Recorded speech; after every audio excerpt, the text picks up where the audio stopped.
The impact of the coronavirus has been big, a subject of discussion for days, perhaps months. If you look at the sporting industry, various sports have been cancelled or moved back indefinitely. Today, we try and measure our impact here in Ghana. Look at a small group. They call themselves bettorpreneurs. We're here to talk to Adolf, who is a cashier, to find out how the virus has affected him and his betting business.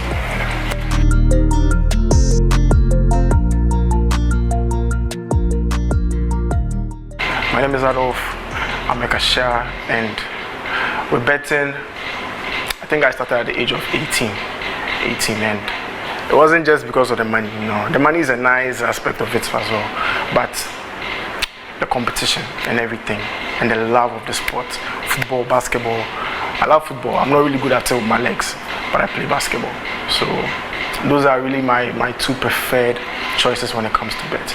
And it was nice from the beginning. Yes, quite losses here and there, but the moment you record your first win, yeah, that is when you actually fall in love with it. And then from that moment, it's like, how much can I get? How far can I go?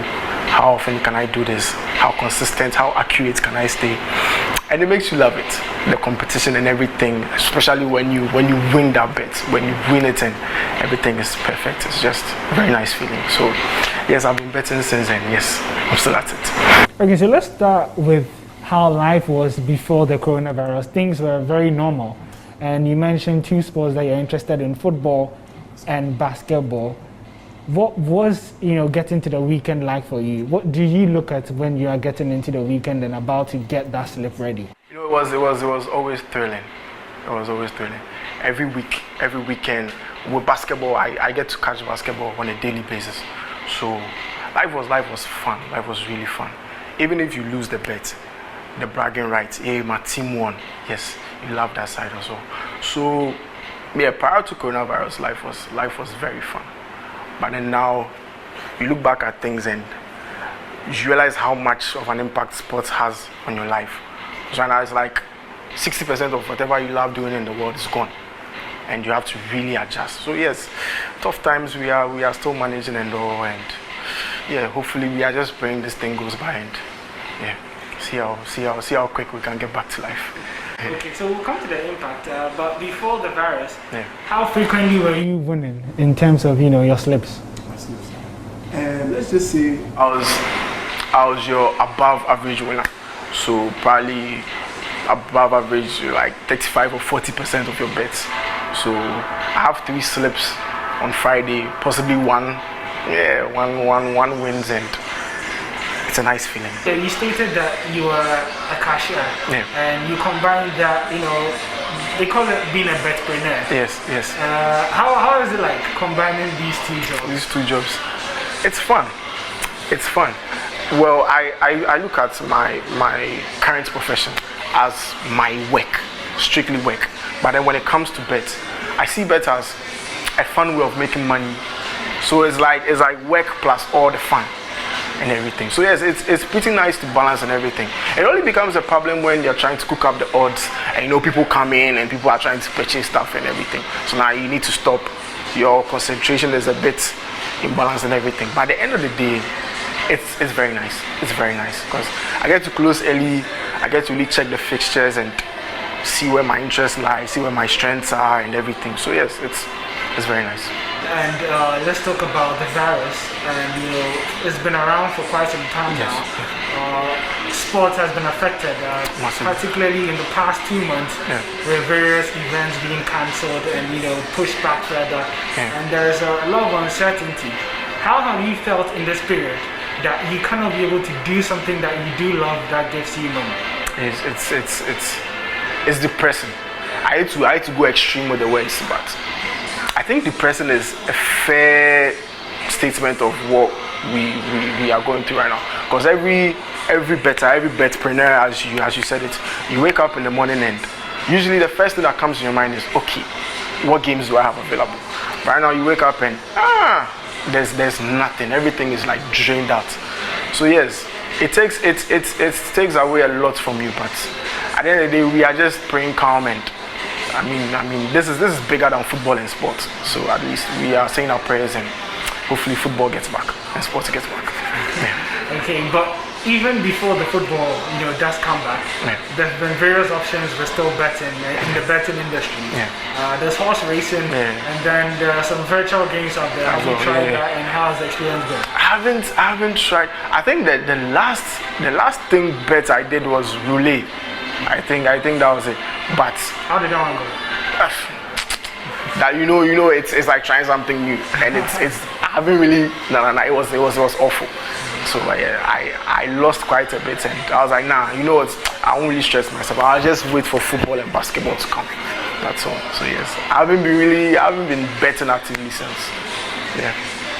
You did state that you would wait and you'll be patient. So it looks like your patience would be coming to an end soon, because there's been reports of the leagues trying to come back, and now the games looks as if they would be played behind closed doors.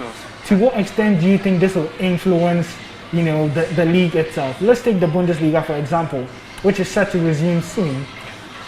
The German footballers, depend a lot on their fans. Yes.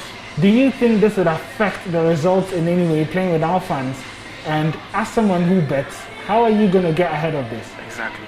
So, prior to the news breaking and everything, I gave it so much thought, because I was like, the moment football returns, I definitely know it's going to be behind closed doors. And that's like taking 60% of what influences the players, like the morale and everything. The fans are a very, very, very huge part of football itself.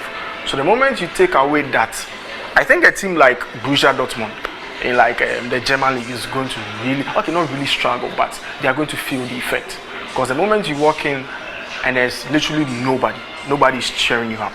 As a player, I don't know how you're going to perform. Because you're really used to playing in front of a big crowd and everything, people cheering your name and everything, singing your name. But now things are different.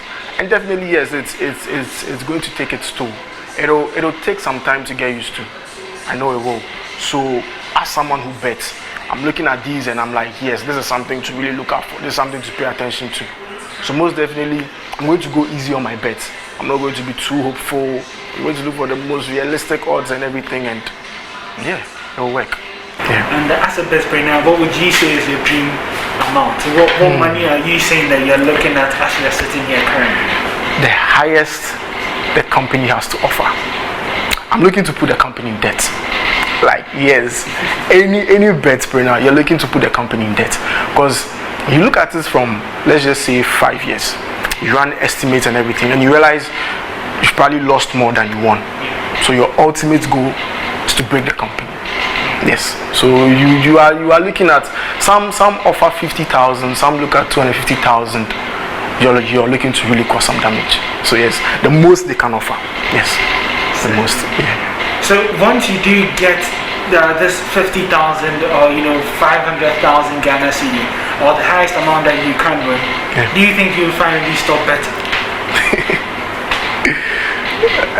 Nah, I don't think so. Because money makes you want to make more money. So today you have 5,000, and tomorrow I want 25,000. You just that is what pushes you. You really have to make the money motivate you. And to a point where I'm like, okay, you know what, I'm really comfortable with money. I don't really think I can get to that point. Nobody really thinks they can get to that point. That's why you have Dangote wake up every morning, he's going to work, the Bill Gates and everything, they still do their jobs. So I don't think I'll ever stop. Because it's not really just about the money, it is the thrill and the excitement as well. That's thing that pushes your competition as a man. Being able to really get things right, being like, okay, yeah, I was smart on this, I saw you losing and I got you. That feeling, it's priceless. It's priceless. I don't think I'll ever stop.